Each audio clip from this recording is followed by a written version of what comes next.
Ինչու ես ընտրեցի Հայաստանի Հանրապետական կուսակցությունը։ Այս հարցին ունեմ իմ հիմնավոր պատասխանը, իսկ դուք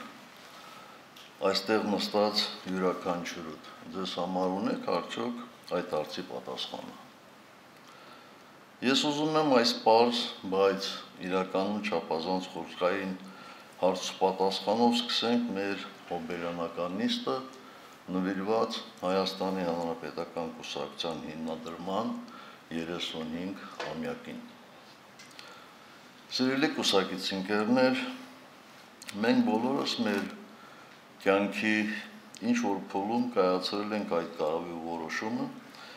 եւ իրականում դրա պատասխանից է կախված մեր հաստատակամությունը եւ հավատարմությունը մեր կատարած ընտրությանը։ Այստեղ կան մարդիկ, ովքեր կուսակցության շարքերում են նրա ստեղծված օրվանից, շատերն էլ քաղաքական թիմին միացել են տարբեր տարիների։ Եվ ես ուրախ եմ այսօր այստեղ հանրապետականի անցած դժվարին ճանապարհի այս անգրվանում ողջունելու ձեզ։ Անցած համագումարը ես համարեցի յուրօրինակ ջրբաժան, ինքնամաքրման գործընթացի այդ փուլի ավարտի ազդարարման պահ, որի արդյունքներով մենք հաստատելու ենք հանրապետականի դավանած արժեքների համար պայքարում ամուր կանգնողների վճռականությունը։ Կուսակցությունում մնալու պայման պետք է լիներ հանրապետականի յուրաքանչյուր անդամի ազնիվ պատասխանը։ Պատրաստ է մինչև վերջ տեր կանգնելու մեր ազգային արժեքներին։ Պատրաստ է աննահանջ կանգնելու Հայաստանի եւ Արցախի պաշտպանության եւ ինքնիշխանության համար պայքարի դիրքերում։ Պատրաստ է մեր լեզուն, պատմությունը, մշակույթը, եկեղեցին պաշտպանելու օտարահաճո ապազգային տարրերի հարձակումներից։ Պատրաստ է տեր կանգնելու մեր ազգային արժանապատվությանը, մեր սուրբ հողին ու պետությանը եւ արժանի լինելու բոլոր ժամանակներում հանուն այդ հողի եւ պետության նահատակված մեր հերոսների հիշատակին։ Այդ օրվանից անցել է 4 տարի եւ դուք այսօր այստեղ ձեր ներկայությամբ ցույց եք տալիս, թե ջրբաժանի որ կողմում եք եւ որքանով են այդ պայմանները ձեզ համար ընդունելի։ Ես ուրախ եմ, որ կարող ենք ուղիղ նայել միմյանց աչքերի մեջ եւ ասել, որ մենք հաստատակամ ենք կուսակցության անդամագրվելու մեր որոշման մեջ, այն կայացնելու առաջին իսկ պահից։ Իսկ նրանք, ովքեր այլևալ նպատակներով էին անդամագրվել կուսակցությանը, տեսանք, որ պահը եկավ եւ որոմը զատվեց ցորենից։ Այլ բան չասենք այս տեսակին, որ ամենուր է եւ բոլոր ժամանակներում որոմի նման իր կայուն տեղն ունի տարբեր դաշտերում։ Դրանից ոչ մի քաղաքական ուժ ապահովագրված չէ։ Եկեք յուրաքանչյուրս նայենք մեր անցած ճանապարհին։ Իմ որոշման հիմքում համոզմունքներս էին կյանքիս կարևորագույն նպատակը, նաև որպես Հայաստանի անվտանգությունն ապահովող դարպաս, Արցախը պաշտպանելը, մեր սրբությունները, ընտանիքը, հավատքը, լեզուն զերծ պահելու ոտնձգություններից, ինչը հանրապետական կուսակցությունն իր առաքելությունն է համարում։ Որոշմանս հիմքում նաև ինձ հարազատ մտերիմ զինակից ընկերներից, Աշոտի, Վազգենի, Անդրանիկի եւ շատ հանրապետականների անցած ճանապարհը նրանց զոհողություններն էին եւ պատասխանատվության այն մեծ զգացումը, որ երբեք ու ոչ մի պարագայում կուսակցությունը ի տարբերություն շատ այլ քաղաքական ուժերի իր վրայից երբեք չի գցում եւ չգցեց թե իշխանություն ունենալու, թե ընդդիմություն դառնալու ժամանակ։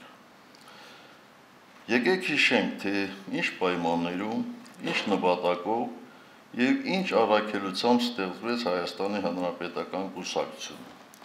Հայաստանի նորանկող հանրապետության առաջին գրանցված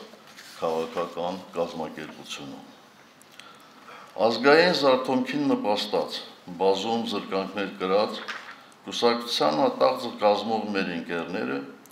ավելի քան 3 տասնամյակ առաջ հստակ նշել են այդ նպատակը, ուղենիշները եւ գաղափարախոսական հենքը, որ դրվել է Հայաստանի Հանրապետական կուսակցության գործունեության հիմքում։ Դրանք ամրագրված են կուսակցության ծրագրում։ ՀՀԿ ծնունդը, այո, օրգանապես կապված է տասնամյակներ շարունակ անկախության համար մղվող պայքարի եւ Արցախյան ազատամարտի հետ։ Ազատամարտի սկզբում կազմավորված անկախության բանակ ռազմաքաղաքական միավորումը կազմակերպական հենք հանդիսացավ ՀՀԿ հիմնադրման եւ ձևավորման համար։ Անկախության բանակի ջոկատների հրամանատարներից կազմված հիմնադիր խորհուրդը 1990 թվականի ապրիլի 2-ին Երևանում գումարած ժողովում հռչակեց Հայաստանի Հանրապետական կուսակցության ստեղծումը, որը 1991 թվականի մայիսի 14-ին դարձավ Հայաստանի Հանրապետությունում պաշտոնական գրանցում ստացած առաջին հասարակական քաղաքական կազմակերպությունը։ Մեր եւ մեր պետության տարեգրության ժամանակաշրջանը ոչ պատահականորեն ամբողջությամբ համընկնում են։ Հանրապետական կուսակցության գրանցումը եւ Հայաստանի անկախության վերականգնումը տեղի ունեցան նույն թվականին եւ կուսակցությունը դարձավ ազգային պետականության կայացման շարժիչ ուժերից մեկը, անցնելով բոլոր այն դժվարությունների ու փորձությունների միջով, որոնցով անցել եւ անցնում է մեր պետությունը։ Պատերազմի տարիներին նախ անկախության բանակը, ապա ՀՀԿ անդամներից բաղկացած ջոկատներն ակտիվ մասնակցություն ունեցան Հայաստանի Հանրապետության սահմանների պաշտպանության եւ Արցախի ազատագրման համար մղվող պայքարին, հետագայում նաեւ Արցախի պաշտպանության ուղղված բոլոր ռազմական գործողություններին։ Կուսակցությունը Հայաստանի անկախ պետականության կերտման, նրա ներքին եւ արտաքին մարտահրավերներին դիմակայելու ճանապարհին եղել եւ մնում է որպես ամուր պատվար։ Մեր կուսակցության գործունեության 35 տարիների ընթացքում մենք երբեք չենք ունեցել եւ չենք ունենա առաջնորդի պաշտամունք։ Յուրաքանչյուրս ինձնից սկսած իր մտքում պետք է մշտապես կրկնի. հանրապետականը իմ կուսակցությունն է եւ առանձին որևէ մեկինը չէ։ Յուրաքանչյուրիս այդ համոզման վրա պետք է հիմնվի մեր հավաքական ուժը, որպեսզի շարունակական եւ զորեղ լինի այսօր եւ երբևէ։ Մեր կուսակցության հիմնադիրներից Աշոտ Նավասարդյանը համարում էր, որ հանրապետականը մեր երկրի քաղաքական խճանկարում գրավում է իր ուրույն տեղը, որին հասել է տարիների քրտնաջան, անznորաց պայքարի ու մակարոնների գնով եւ որ հանրապետական կուսակցության գործունեությունն ուղղված է եղել գաղափարապես կայուն, ազգային բարոյականով օժտված, պայքարի արդիական քաղաքական ձևերի պահանջներին համապատասխան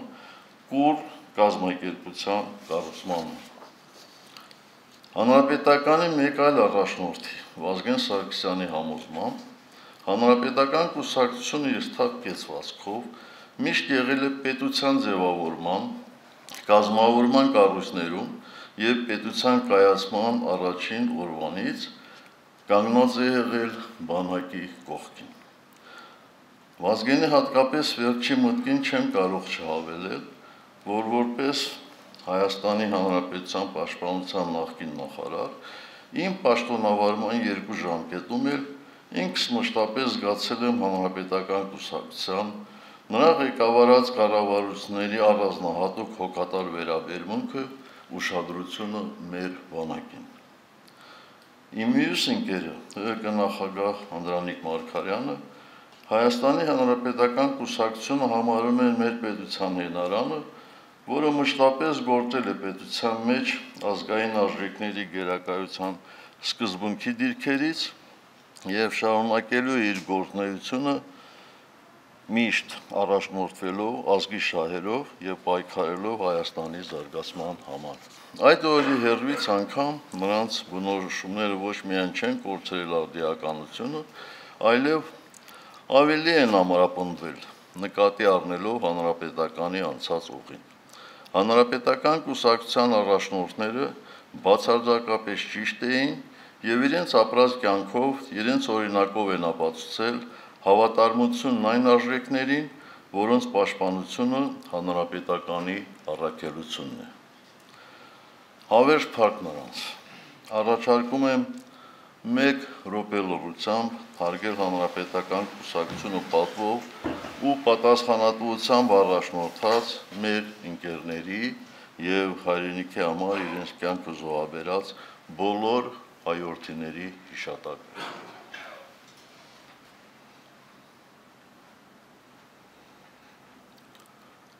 Շնորհակալ եմ։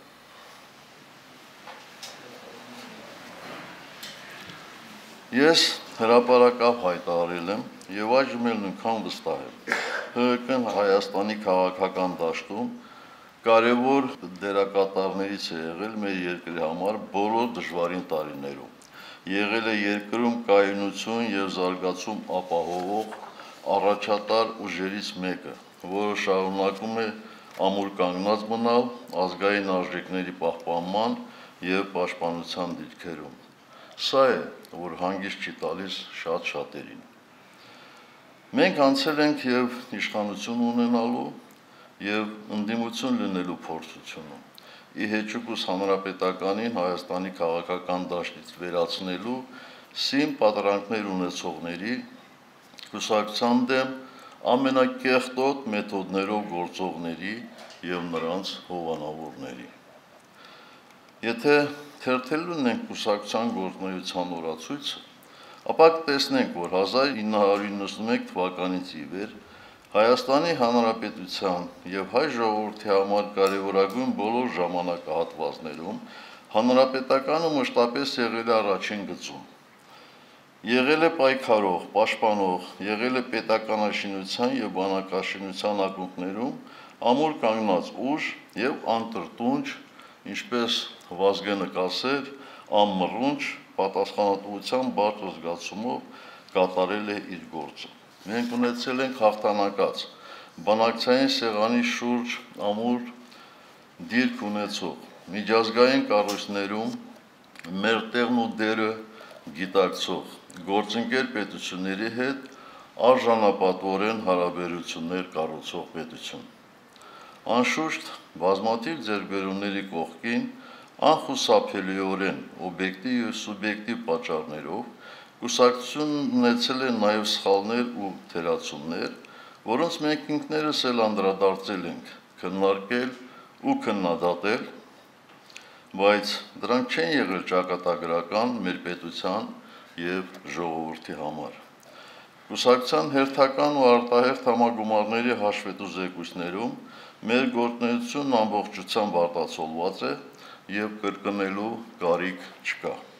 Դա մեր տարեգրության վկայությունն է։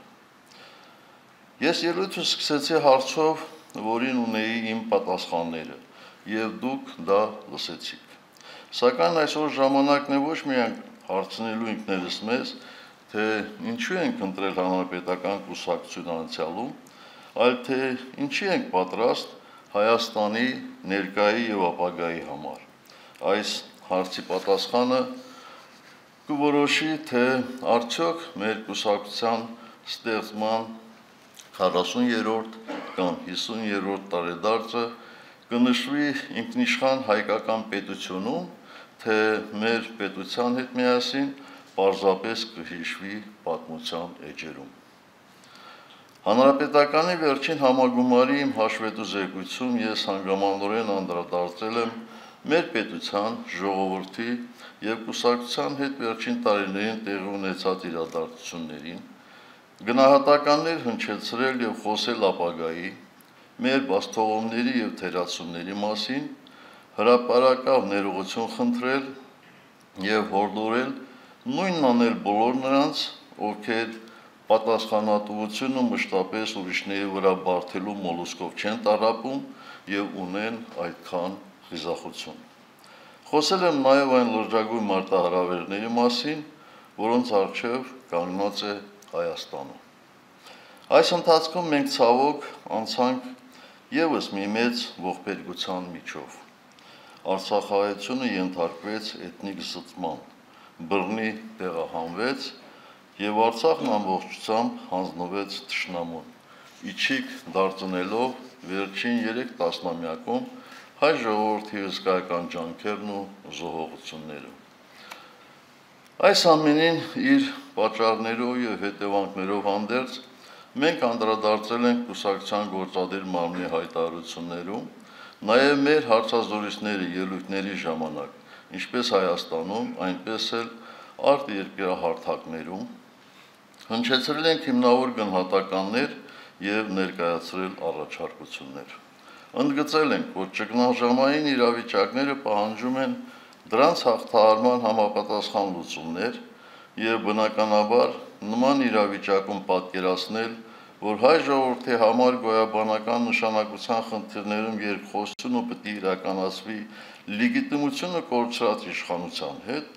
առավել քան անընդունելի է։ Ավելին, նման գործելավոճը որևէ դրական արդյունքի չի հասցնի։ Դիմել ենք Հայաստանյան Հանրությանը, Արցախահայությանը, Սփյուռքին, Հայաստանի դաշնակիցներին եւ գործընկերներին, կոչ անելով լրջորեն գնահատել իրավիճակը, դրանից բխող հետևանքները եւ մեկնարկել համախմբված քննարկումների եւ գործողությունների շարք, աղետալի ընթացքը դադարեցնելու նպատակով։ Միջազգային գործընկերներին կոչ ենք արել առաջնորդվել Արցախահայության իրավունքների վերաբերյալ նախկինում արված իրենց հայտարարություններով, իրավիճակին adekvat, ժամանակին հասցեական եւ գործնական միջոցներով քայլեր ձեռնարկել, կասեցնելու Ադրբեջանի հանցավոր գործելավոճը, կանխելու հերթական ողբերգությունը, Ադրբեջանին բերելու երկխոսության դաշտ, քննարկելու համար միջազգային երաշխիքների ներքո Արցախահայության սեփական բնօրրան վերադարձի հարցերը։ Մենք այդ աղետից հետո մեր ողջ ուժով ու հնարավորություններով լծվել ենք Հայաստանի կառավարիչների կողմից անտերությամբ մատնված Արցախահայության ամենատարբեր խնդիրների լուծմանը, որը բնականաբար ոչ մի կերպ չի կարող համեմատելի լինել պետական մակարդակով հաստատված, համակարգված, երկարաժամկետ աջակցության ծրագրերի հետ, ինչն այդպես էլ չարվեց, պատճառ դառնալով մեր բազմաթիվ հայրենակիցների արտագաղթին Հայաստանից։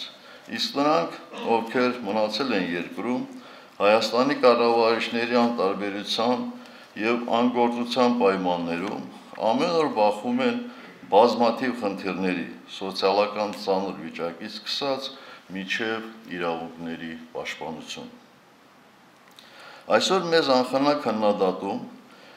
իսկ ավելի շատ զրպարտում եւ մեզնից գործողություններ են պահանջում նաեւ նրանք, ովքեր մեծագույն հաճույքով մասնակցում էին մեր դեմ դագաղների ու սև ժապավենների խրախճանքին, պահանջում մեր հեռացումը, ցուցադրաբար ողջունում, ոմանք էլ թաքուն հրճվում մեր դեմ պետական ռեպրեսիվ մեքենայի կողմից իրականացվող ապօրինություններով։ Նորից ու նորից միտումնավոր հրապարակ են նետվում դուք բերեցիք Նիկոլին թեզը մաքրելու համար իրենց ոչ հեռու անցյալը։ Անցյալ, որը ոմանց համար միգուցե ազնիվ մոլորություն էր իշխանության փոփոխությամբ, իրենց կյանքում հրաշքների իրականացման ակնկալիքով, բայց ոմանց համար կանխամտածված գործողություն էր, սուտ խոստումներով իշխանությունը զավթելու նպատակի հետապնդմամբ։ Եվ կարևոր չէ, թե այդ ոչ հեռավոր 2018-ին մոլորվածներն ու միտումնավոր գործողները ինչպես միմյանց օգտակար եղան անձամբ իմ եւ հանրապետական կուսակցության մեր շատ ընկերների դեմ թունավոր 1937 թվականի մեթոդներով կեղտոտ արշավ իրականացնելու գործում։ Փաստ է, որ այսօր այդ տխրահռչակ իրադարձությունից 7 տարի անց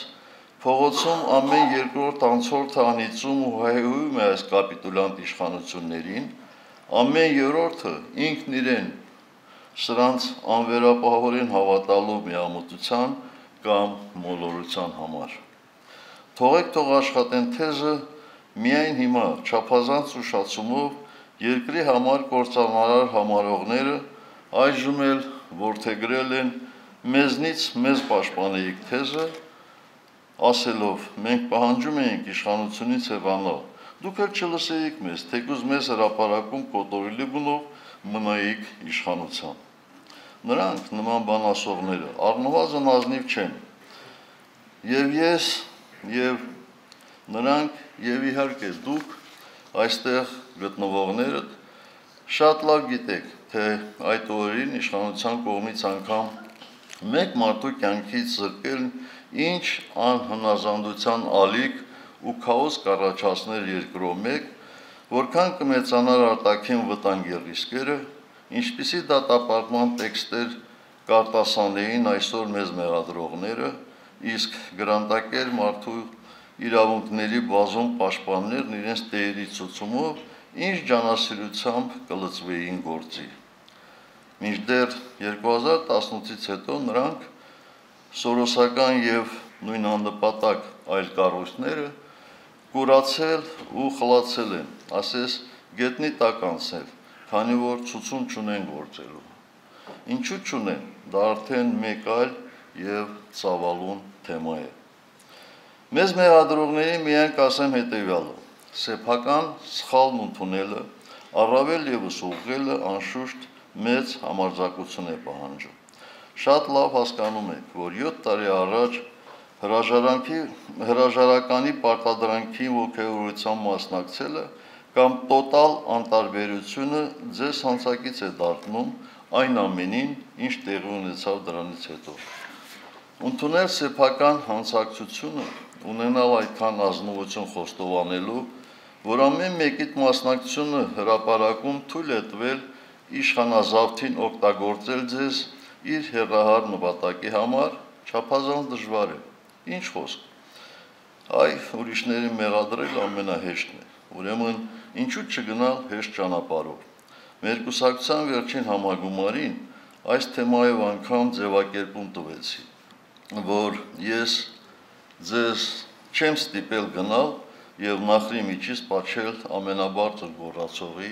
էշի ճակատը։ Դա կարծես թեւավոր խոս դառավ սրանց մասին։ Հիմա ուզում եմ վերջին զարգացումները հաշվի առնելով շարունակել միտքս։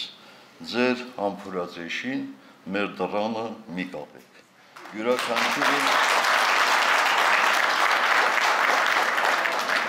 Յուրաքանչյուրը պատասխանատու է այն էշի համար, որի ճակատը համբուրել է։ Ցավոք, այս ճանապարհն են ընտրել նաև նրանք, ովքեր իշխանության հասնելու իրենց քայլերում հաջողություն չունեցան, այդ թվում պայքարի մեր երբեմնի գործընկերները, եւ պարզվում է նրանց անհաջողության մեջ ենք մենք մեղավոր։ Ինձ համար պարզ է, թե ինչու են նրանք այդպես վարվում կամ այդքան փութաջանորեն քողարկում 2018-ին իշխանազավթներին աջակցելու սեփական քայլերը,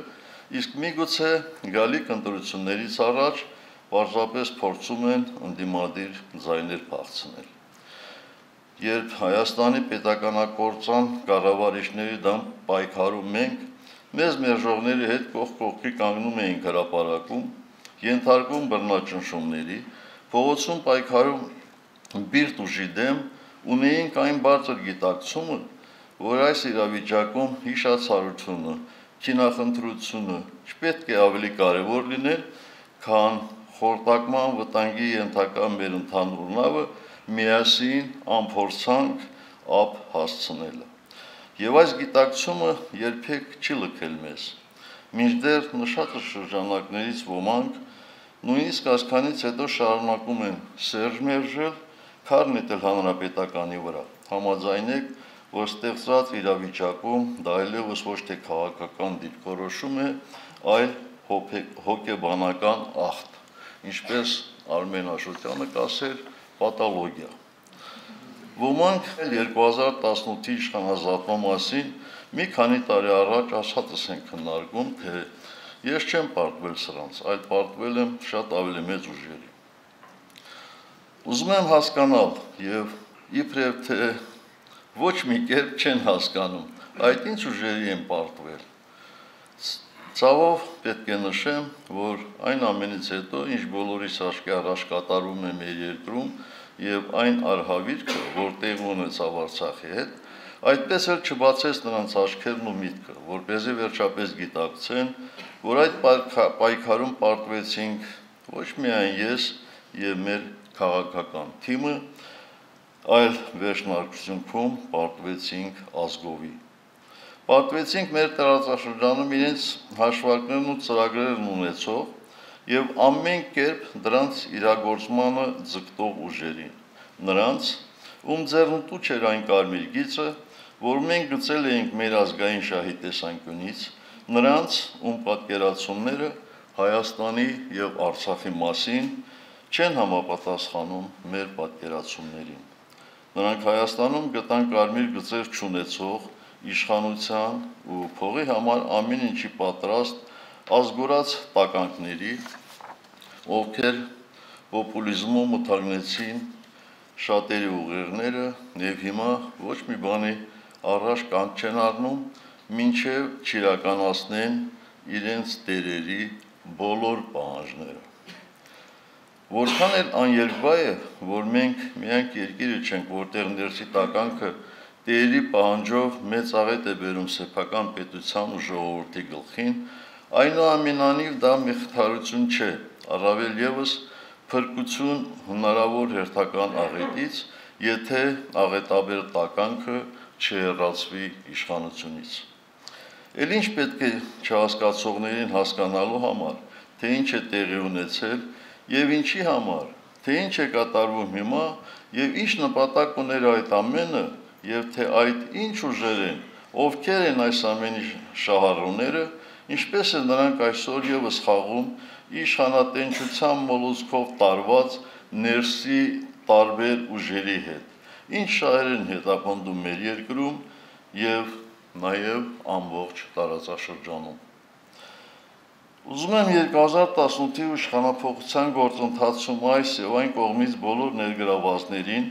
եւ այսօր նորից ողջավորվածներին կրկին հարցնել. ի վերջո ինչ ստացաք մեզ մերժելով։ Ինչի հասակ։ Հիմա ինչ խնդիր եք լուծում տարբեր կողմերից դարձյալ կեղտոտ արշավ ձեռնարկելով իմ եւ մեր քաղաքական թիմի դեմ։ Ես թե իմ, թե մեր թիմի սխալները լավ գիտեմ, կարիք չկա մեզ վրա բարթելու ուրիշների չարդարացված հաշվարկները, սին հույսերը, քաղաքական պրիմիտիվ կեցվածքը, մարդկային մոլորությունները։ Նրանք, ովքեր ինձ ճանաչում են, գիտեն, որ ես երբեք չարությանը չարությամբ չեմ պատասխանել, մշտապես կողմ եմ եղել առանց այն էլ փոքրաթիվ ու տրոհված փոխադարձ անհանդուրժողականության, թշնամանքի, ատելության բացելով ախտահարված մեր հասարակության տարբեր հատվածներին հաշտեցնելուն, համազգային ընդհանուր նպատակի շուրջ համախմբելուն, բայց նաև երբեք թույլ չեմ տվել եւ թույլ չեմ տա չարաշահել այդ վերաբերմունքը, առիթից օգտվել եւ անցնել բոլոր սահմանները, ոտնձգություն թույլ տալով իմ կամ իմ կուսակցական ընկերների արժանապատվության անցած ճանապարհի հանդեպ։ Ուստի որքան էլ հասկանում եմ այս տգեղ անհարկի ժամանակավրեպ իր խորքում նաև վտանգավոր գործընթաց արդարացիորեն քննադատող, կանգ առնելու, սթափվելու կոչեր հնչեցնող բազմաթիվ սրտացավ մարդկանց, այնուամենայնիվ ուզում եմ ասել նրանց, որ արդար չէ բոլորին նույն արշինով չափելը։ Ես եւ իմ գլխավորած քաղաքական ուժը ՀՀԿ-ն հայտարարել ենք մեր պետությունը կործանման տանող միակ թիրախի եւ դրա դեմ պայքարելու անփոփոխ որոշման մասին։ Եվ դա ուժի մեջ է լինելու մինչև այդ նպատակին հասնելը։ Մենք բազմից ընդգծել ենք, որ մեր բոլոր հնարավորություններով աջակցելու ենք նույն նպատակը հետապնդող ցանկացած նախաձեռնության եւ մինչ այս պահը հավատարիմ ենք այդ որոշմանը։ Դա տեսանելի է եղել ամեն օր։ Մենք երբեք կողմ չենք եղել երկպաղակությամբ մեր արտաքին թշնամուն ուրախություն պատճառելու, իսկ ներսում նրանց պես մտածողների ձեռքերը տաքացնելու անխոհեմ քայլերին։ Մեր ժողովրդի ամբողջ պատմության ընթացքում ամենախայտարակ պարտությունները պառակտվածության, իրարուտոցիի եւ դավաճանության հետևանք են։ Չտեսնել սա, դաշ չառնել սրանից, սադրել ու հերթական անգամ գնալ այս կործանարար ճանապարհով նշանակում է կույր լինել մտքով, սա ազգային ինքնաոչնչացման ճանապարհ է։ Եվ հիշեք, ով ստով, կեղծիքով, չարությամբ, թույնով լցված կգա մեր դեմ, ճշմարտությունով կզինաթափեն։ Նրանք, ովքեր պայքարի հիմնական ուղղությունը շեղում են, հավանաբար այլ նպատակ ունեն։ Մեր նպատակակետը հստակ է եւ անփոփոխ։ Այս պահին առաջնահերթ խնդիրը կապիտուլյանտ իշխանություններից ազատվելն է։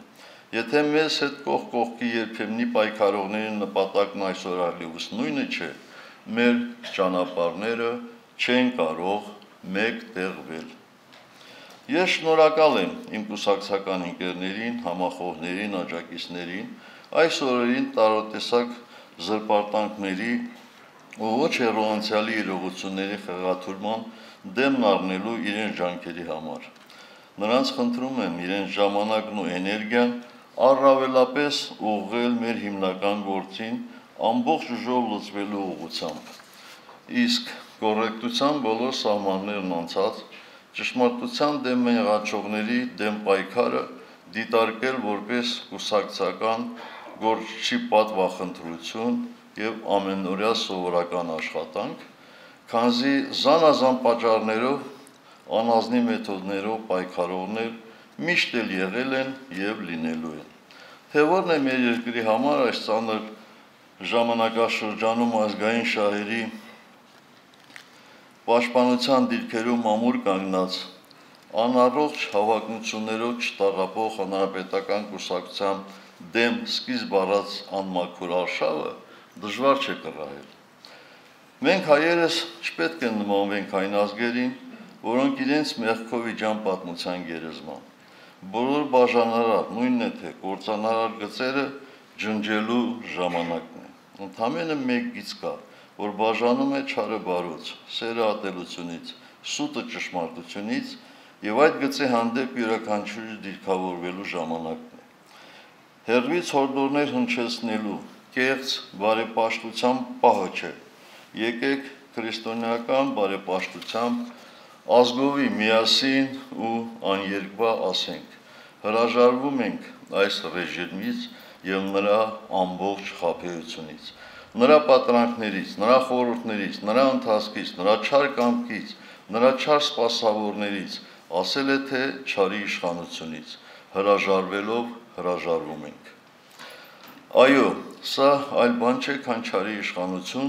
որի գործունեության հետևանքով մեր միտքը մշուշված է, սիրտը կարծրացած։ Այլապես ցեղասպանության տեսած ազգը չի կարող այն ուրանալ,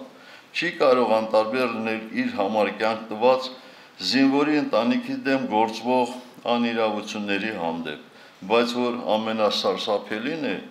չարախնդալ եւ անգամ հրճվանք ապրել թշնամու բանտերում ամարտկային հալածանքների ենթարկվող իր հայրենակիցների տառապանքների վրա։ Չի կարող Արցախը ոչ հայկական համարել, չի կարող ընդհանուր գետ մեկ եզր ունենալ հակահայաստանի դվային ծրագիր եւ կեղծ գաղափարախոսություն առաջարկողների հետ։ Սա բնության ու մարդկային բարոյականության բոլոր կանոններին դեմ երևույթ է, մեծագույն մեղք, որ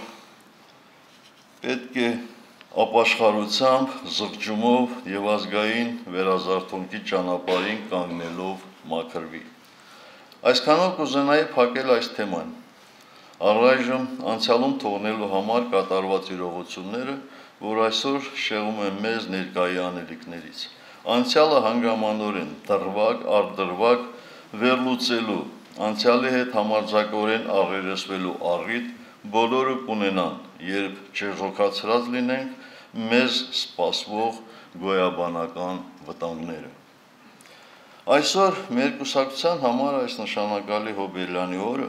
հասկանալիորեն մենք ոչ տրամադրություն ունենք միմյանց շնորհավորելու եւ շնորհավորանքներ ստանալու, ոչ էլ հանդիսավոր միջոցառումներ կազմակերպելու։ Քանի դեռ Արցախը հանձնված է Հայաստանի որոշ տարածքներ թշնամու կողմից օկուպացված, քանի դեռ Բաքվի բանտերում ապօրինաբար պահվում եւ ամարտկային դաժան վերաբերմունքի խոշտանգումների են ենթարկում Արցախի ռազմաքաղաքական ղեկավարությունն ու մեր բազմաթիվ գերեվարված հայրենակիցներ, պատերազմից հետո անհայտ կորած են 100-ից ավելի հայորդիներ, լրջորեն խարխլված է Հայաստանի ինքնիշխանությունը, հարվածի տակ է դրված երկրի անվտանգությունները, ոտնձգությունների են ենթարկում մեր ազգային արժեքները, մենք ոչ միայն հանդիսավոր միջոցառումներ անցկացնելու տրամադրություն չունենք, այլ չենք ունենալու այնքան ժամանակ, մինչև այս աղետին չդիմակայենք։ Դուք շատ լավ գիտեք, որ քննադատության, առավել ևս ինքնակնդության պակաս մենք երբեք չենք ունեցել, եւ դա թույլ է տվել մեզ դասեր քաղել ու հետեւություններ անել, զատել օբյեկտիվ քննադատությունը կուսակցությանը ստահոդ տեղեկություններով միտումնավոր վարկաբեկելուց։ Մենք պետական ամբողջ ռեպրեսիվ մեքենան չենք օգտագործել մեզ քննադատողների դեմ, ինչպես արվում է մեր երկրում արդեն 7 տարի շարունակ։ Մեր գործունեության սկզբից ի վեր մեզ հարվածել են դրսից ու ներսից, աջից ու ձախից, հարվածել են թիկունքից միայն նրա համար, որ մենք մեր գործողությունները կառուցել ենք, հիմնված բացառապես մեր ազգային շահերի վրա, որ մենք չենք ենթարկվել այս կամ այն ինտեգրացիոն համակարգը մյուսի շահերի հաշվին ընտրելու հորդորներին եւ կարողացել ենք շատ հստակ հիմնավորել, թե ինչու։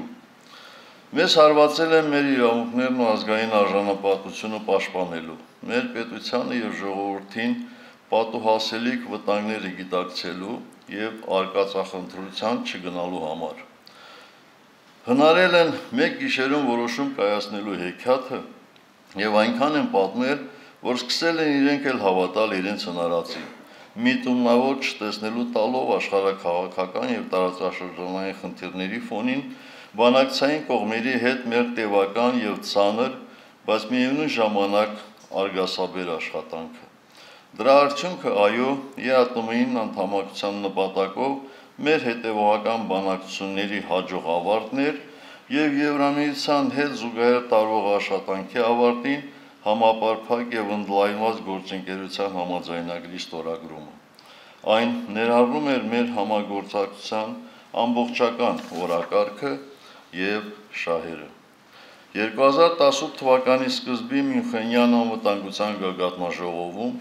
նույն այդ երկրները որպես մոդելային օրինակ էին ներկայացնում Հայաստանը, որին հաջողվել էր կողմերի հետ նման անհավանական թվացող համաձայնությունների գալ։ Մենք չենք հաշտվել այն մտքի հետ, որ մեր երկրի անվտանգությունը, մեր ազգային շահը կարող է դառնալ սակարկման առարկա։ Պայքարել ենք թույլ չտալու համար, որ մեր տան դուռը բացվի այլոց շահերի համար, ի վնաս մեզ, սակայն տրոյական ձյուի հաջողված օրինակը լավ ուսումնասիրած ուժերը 2018-ին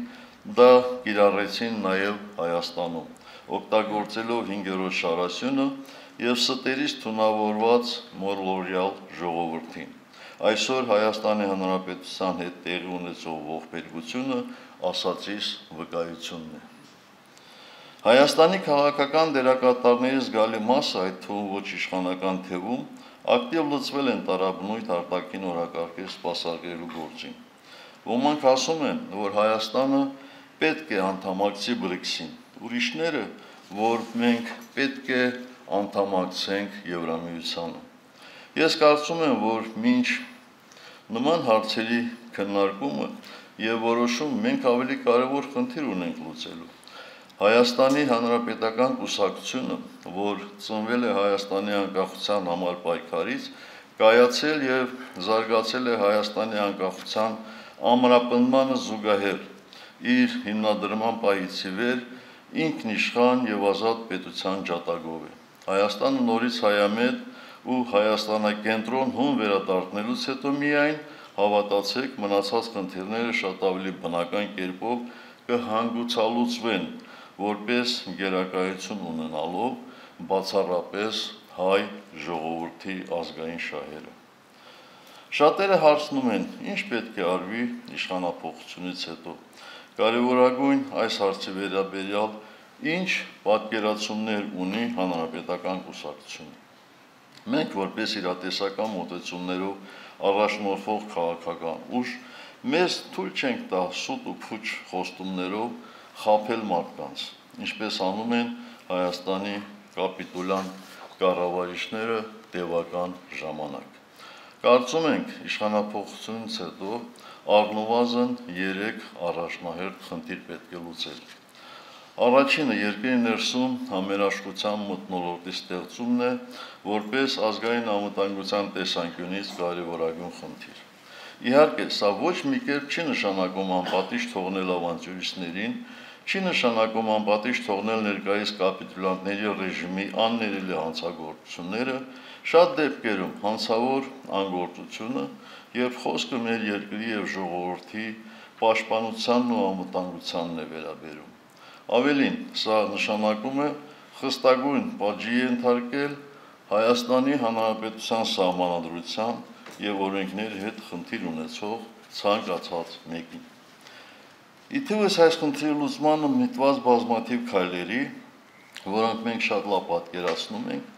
անհրաժեշտ կլինի երկրում արմատապես վերափոխել տեղեկատվական քաղաքականությունը, վերջ դնելով հասարակության մանիպուլացմանը, բևեռացմանն ու թշնամանքի քարոզին։ Երկրորդը մեր զինված ուժերի մարտունակության վերականգնումն է 21-րդ դարի մարտահրավերներին համապատասխան։ Դա միանգամայն իրատեսական է զորքերի եւ զենքի գրագետ կառավարման, զինվորների բարձր մարտական ոգու վերականգնման, զորքերի համակողմանի ապահովման կազմակերպման, զինվորական բարձրորակ մասնագիտական կադրերով, բանակի համալրման եւ մի շարք այլ խնդիրների լուծման պարագայում։ Երրորդը մասնագիտական բարձր որակի դիվանագիտական կորպուսի ձևավորումն ու Հայաստանի Հանրապետության դաշնակիցների եւ գործընկերների հետ հարաբերությունների վերականգնումն է, տարբերակելով գործընկերներին դաշնակիցներից։ Հայաստանի արտաքին քաղաքականությունը պետք է հիմնված լինի ոչ թե ցանկությունների, այլ իրականության եւ շահերի հստակ գիտակցման ու գնահատման վրա։ Մեր երկրի արտաքին քաղաքականության նոր հայեցակարգը փոփոխված աշխարհաքաղաքական իրողությունների պայմաններում պետք է ամբողջովին պաշտպանի մեր ազգային շահերն ու արժեքները, սահմանելով հստակ առաջնահերթություններ եւ նպատակներ։ Արցախյան հիմնախնդրի միջազգայնացման նոր ռազմավարություն է անհրաժեշտ, որն ունենա իրավական, քաղաքական եւ հումանիտար բաղադրիչներ, ներառելով նաեւ արցախայցյան իրավունքների պաշտպանության եւ հայրենիք վերադարձի միջազգային օրակարգ։ Իսկ անդամակցել BRICS-ին, թե ձգտել Եվրամիության անդամ դառնալ, այս երկընտրանքը մենք միշտ ունեցել ենք եւ մշտապես ելել ենք մեր պետության ու ժողովրդի շահերից։ Այդ պատճառով է, որ լինելով Եվրասիական միության անդամ, մեզ հաջողվեց Եվրամիությանից ստորագրել համապարփակ եւ ընդլայնված գործընկերության համաձայնագիրը։ Երկու կողմերի հետ էլ մենք զարգացնում ենք փոխշահավետ հարաբերություններ, ամրապնդելով երկխոսությունը երկուստեք հետաքրքրություն ներկայացնող բոլոր ոլորտներում։ Սա չափազանց կարևոր էր նաեւ մեր անվտանգության ապահովման եւ արցախյան հակամարտության խաղաղ ու արժանապատիվ կարգավորման տեսանկյունից։ Մեր այս քաղաքականությունը քննադատվել ու քարկոծվել է տարբեր շրջանակների կողմից, բայց Փառք Աստծո այսօր հենց այդ քաղաքականության շնորհիվ է Հայաստանի տնտեսությունը փրկվել փլուզումից։ Սա ակնհայտ եւ անմիջելի իրողություն է,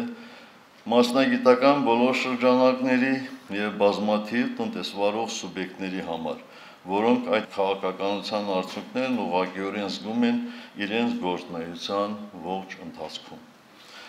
Աշխարհում փոխվում և գլխուղիղ շրջվում են ժողովրդավարությանը, մարդու իրավունքներին, համամարտկային այլ արժեքների, միջազգային կոնվենցիաներին հավատարմության մասին պատկերացումները։ Դրա վկայությունն են աշխարհի քարտեզի վերաձևման ուղղությամբ զարգացումները և Մյունխենյան անվտանգության վերջին գագաթնաժողովի բաց քննարկումները։ Այլևս ակնհայտ է, որ համընդհանուր սկզբունքներն ու արժեքները շատ հաճախ հակասության մեջ են իրական քաղաքականության և աշխարհաքաղաքական շահերի հետ։ Պետությունները սկսում են վերանայել իրենց արտաքին քաղաքականությունն ու պարտավորությունները միջազգային կազմակերպությունների հանդեպ։ Արդյունքում ժողովրդավարության և մարդու իրավունքների մասին այդքան տարփողված սկզբունքները շատ հաճախ ստանում են նոր մեկնաբանություններ, հանգեցնելով միջազգային հարաբերությունների ընդունված կանոնների մերժմանը կամ փոփոխությանը։ Պետությունների միջև պայքարը ընթանում ոչ միայն բնական ռեսուրսներին տիրանալու, այլև արժեհամակարգի պարտադրման, իսկ փոքր պետությունների դեպքում սեփական արժեհամակարգի պահպանման համար։ Մենք հանրապետականներս որպես ազգային պահպանողական կուսակցություն ունենք մեր հաստատուն արժեհամակարգը, աշխարհայացքը և մեր հավատամքը, որը մեր ծրագրում հստակ ամրագրված է։ Ըստ այդմ, աշխարհայացն ու գործունեությունը բխում են ազգի և հայրենիքի հավիտենականության գաղափարներից, և որ հայ ազգի գերագույն նպատակը հարատևումն է հայրենիքում, հաստատում է իր կենսական ուժի, ստեղծագործ հանճարի ու ազատ կամքի։ Աշխարհաքաղաքական զարգացումները մեր շուրջը տեղի ունեցող սարսափելի պատերազմներն ու պարտադրված օտար արժեքների դեմ ազգերի անհաշտ պայքարը հերթական անգամ ապացուցում են, որ ազգայինը համամարտկային է, պահպանողականությունը արդիական է, արարչականն իրականն է։ Սա հավերժ պայքար է, որտեղ տանուլ տվողը մնում է միայն պատմության դասագրքերում հիշատակվող երբևէ գոյություն ունեցած ազգ և պետություն։ Խաղաղության շղարշի տակ թաքնված գաղտնի բովանդակությամբ կասկածելի բանակցությունների հետևանք պայմանագրից հիմա էլ համաձայնագիր դարձած թղթի վերաբերյալ մեր կուսակցության գործադիր մարմինը պաշտոնապես իր դիրքորոշումը հայտնել է, արվել է հրապարակային հայտարարություն։ Կրկնելու հարկ չկա, միայն հավելեմ, որ խաղաղության համաձայնագիր բառակապակցության երկու մասերն էլ մեղմ ասած վիճելի են, մոլորեցնող և իրականությունից հեռու։ Չմոռանանք նաև, որ համաձայնագիրը պետք է ունենա առնվազն երկու կողմ, իսկ այսօրվա գործընթացում միայն մեկ կողմ է երևում՝ Ադրբեջանը, որը գերիշխող դիրքից բացահայտ և քայլ առ քայլ իր պայմաններն է թելադրում։ Ակնհայտ է, որ նույնիսկ այս իրավիճակում առկա են ծանրակշիռ դիվանագիտական հիմնավորումներ հայկական կողմի շահերը պաշտպանելու համար։ Հիմնավորումները կան, պաշտպանողը չկա։ Ակնհայտ է, որ այս գործընթացը ոչ թե խաղաղության, այլ Հայաստանի դեմ մղվող հիբրիդային պատերազմի շարունակման մասին է, և միանշանակ է, որ իշխանափոխության արդյունքում նոր բանակցողով և միջազգային հեղինակավոր միջնորդներով դեռևս կարելի է փոխել իրավիճակը։ Բանակցային գործընթացը պետք է վերադառնա պետության արտաքին քաղաքական օրակարգ, իսկ գործող վարչախմբի գործողություններն արժանանան նաև համարժեք իրավական գնահատականի։ Հայաստանի Հանրապետական կուսակցությունը ընդամենը օրեր առաջ արձագանքելով Լեռնային Ղարաբաղի հակամարտության վերաբերյալ Հայաստանի արտաքին գործերի նախարարություն կոչվող հիմնարկի վերջին մեկնաբանությանը վերահաստատեց իր դիրքորոշումը, որ Լեռնային Ղարաբաղի հակամարտությունը լուծված չէ, որքան էլ կապիտուլյանտ վարչախումբը ձայնակցելով Ադրբեջանին այդպես ներկայացնի։ Դա ոչ այլ ինչ է, քան պետական մակարդակով այլևս անթաքույց տարվող Արցախաուրաց քաղաքականություն։ Այսօր Հայաստանի կառավարիչները փորձում են մեզ համոզել, որ Արցախի կորուստը խաղաղության գինն է։ Սա ստի հանճարեղ օրինակ է։ Եթե սուտ խոսելու մրցույթ լիներ, այս կառավարությունը կդառնար համաշխարհային չեմպիոն։ Խոստացան խաղաղություն, ստացանք պատերազմ։ Խոստացան բարեկեցություն, ստացանք արտագաղթ։ Խոստացան պաշտպանել Արցախը, հանձնեցին Արցախը։ Այսքանից հետո սրանք նույնիսկ կարողանում են նայել մեր աչքերին եւ ասել, որ ամեն ինչ ճիշտ է արվում, որ իրենք իրենց ծրագրով են առաջ շարժվում։ Մի հարց լինի, արդյոք որ ծրագրով, ազգային աղետի, ինչ խոսք, այդ ծրագիրը կատարվում է 100%-ով։ Բայց դա ոչինչ, կարևորը, այսպես ասած, խաղաղությունն է։ Հանգիստ ապրեք, սիրելի հայրենակիցներ, քանի դեռ իշխանությունները հանուն խաղաղության չեն որոշել, որ ձեր տունն էլ է սահմանային վեճի առարկա։ Եթե մի օր լսեք, որ ձեր գյուղն Ադրբեջանի տարածքում է,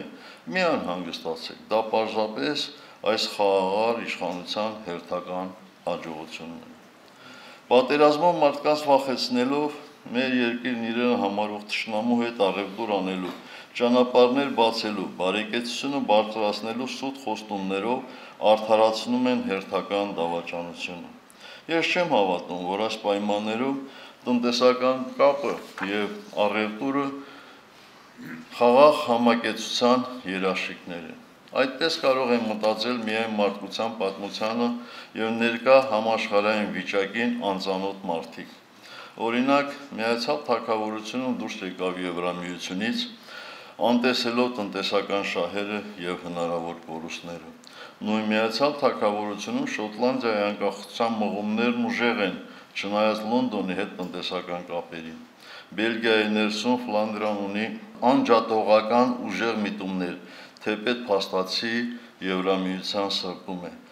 Կամ դիտարկենք Ամերիկայի Միացյալ Նահանգների եւ Չինաստանի միջև աճող լարվածությունը, թեև այս զուգն է համաշխարհային տնտեսության առաջատարը եւ ամենափոխկապակցվածը։ Հետևությունները թողնում եմ մեր ժողովրդին։ Այս տարի նախատեսված է Հայաստանի Հանրապետական կուսակցության հերթական համագումարի անցկացումը, որի ընթացքում մենք հնարավորություն կունենանք առավել մանրամասն քննարկելու մեր ծրագրերը, օրակարգի շրջանակներում վերլուծելու իրականացված աշխատանքը, վերհանելու խնդիրներն ու թերությունները։ Իսկ այսօր խորհրդի հոբելյանական նիստի ավարտին մենք խորհրդի հաստատմանը կներկայացնենք գործադիր մարմնի կողմից ներկայացված Հայաստանի Հանրապետական կուսակցության ուղերձի առաջարկը նախագիծը։ Ակնհայտ է, որ ժամանակակից ժողովրդավարությունը ամեն օր խարսված է կայուն կուսակցական համակարգի վրա, որտեղ առաջնայինը ծրագրերն են, այլ ոչ թե անհատները։ Մարդկությունում դեռ ժողովրդավարական կառավարման արդյունավետ այլ համակարգ չի հնարել։ Ցավոք, այսօր մեր երկրում կուսակցությունների վարկանիշը բավականին ցածր է։ Ապատիկ վիճակում գտնվող հասարակության մի զգալի մասը կորցրել է հավատը քաղաքական ուժերի նկատմամբ եւ չի վստահում վերջիններիս։ Հասարակության սպասումներն ու չարդարացված ակնկալիքներն իրենց պատճառներն ունեն, որոնք մեկ այլ եւ խոր անդրադարձի թեմա են։ Մի առիթով ես այս երևույթին ավելի հանգամանորեն կանդրադառնամ։ Փաստ է, որ առանձին վերցրած որևէ քաղաքական ուժ առանց բացառության այսօր իզորու չէ հասարակության մոբիլիզացիա ապահովել Հայաստանում փոփոխություն իրականացնելու համար։ Սա ցավով եմ ասում, եւ որպես այդ քաղաքական ուժերից մեկը մենք պարտավոր ենք հետևություններ անել։ Ինչպես նշեցի, քանի դեռ ժողովրդավարական կառավարման այլ համակարգ աշխարհում գոյություն չունի, կուսակցությունները պետք է ձգտեն բարձրացնել իրենց վարկանիշը հասարակության շրջանում։ Այս խնդիրը նաև մեր առջև է դրված։ Գիտեմ, որ ժամանակն անցնում է, վտանգները գնալով ավելի առարկայական են դառնում, իսկ մարդիկ հոգնել են խոսքեր ու խոստումներ լսելուց, անարդյունավետ պայքարից եւ ուզում են արդյունք տեսնել։ Գիտեք, Ռուսիայի համար ծանր օրին կանցլեր Բիսմարկը գերմանացի ժողովրդին արյուն եւ երկաթ էր առաջարկում։ Միացյալ Թագավորության համար ու հրոսական պահին վարչապետ Չերչիլը քրտինք, արցունք, արյուն եւ ծանր աշխատանք։ Որպես երրորդ նախագահ եւ հանրապետական կուսակցության ղեկավար, ես վստահաբար ասում եմ, որ ամենից առաջ այսօր մեզ օդը ջրի պես անհրաժեշտ են պատվախնդրություն եւ հավատ։ Առաջին հերթին սեփական ուժերի նկատմամբ։ Մենք իրավունք չունենք հուսահատվելու, հոգնելու, առավել ևս ապրելու մեր սովորական բնականոն կյանքով, քանի դեռ մեր երկրի եւ ժողովրդի համար գոյաբանական վտանգը չենք չեզոքացրել հետեւողական, համառ, ծանր աշխատանքի արդյունքում։ Ոչ մի ժողովուրդ առանց այս ճանապարհն անցնելու հաջողության չի հասել։ Օբելյանի արդև այսօր միմյանց շնորհավորելու փոխարեն, սիրելի հանրապետականներ, պարզապես խոստանանք միմյանց եւ մեր ժողովրդին, որ պատվախնդրությամբ եւ հավատով հաղթահարելու ենք մեր սերնդին բաժին հասած այս փորձությունը եւս, որքան էլ այն ծանր լինի։ Եվ թող Աստծո օրհնությամբ հաջողությունը ուղեկից լինի մեզ, մեր պետության եւ ժողովրդի համար վճռորոշ այս ժամանակաշրջանում Համո Սահյանի դիպուկ մի արտահայտությամբ կամփոփեմ խոսքս. ընկնելը մեղք է, հոգնելը ամոթ։ Շնորհակալ եմ։